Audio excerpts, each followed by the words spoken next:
Hurmatli obunachilar, kanalimiz a'zolari, sizlarga zo'r nabor ko'rsataman. Bu akamiz povur ekan. Povur nabor bo'ldi. Osh soladigan kapkirlargacha qilib berganmiz. Osh soladigan kapkiri, keyin osh kovlaydigan kapkiri. Bu mana bu yerga mana shunday qatiriladi, rezvalanib. Kapkirlarni ham qilib berdik. Dedi, men katta povurman dedi. Mana bemalol qatirib osh kovlab olsa bo'laveradi. Bu yoqda pichoqlari, boltalari hamma yo'g'idan bor mana. Boltada bemalol mol ham, qo'y ham universalniy katta 22 santimetrlik 2,5 kilolik boltamizdan bo'lgan. Chopqimiz go'shtvoylarga chopgani bemalol haligi shakarop qilyap turganda ham nima qilyap turganda ishlasa bo'laveradi.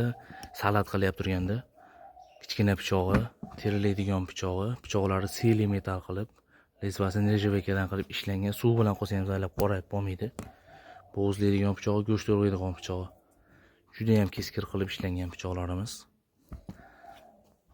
Baho berib bersizlar mehnatimizga. Xudo xolasa kimga qiziq bo'lsa, bemalol murojaat qilishingiz mumkin.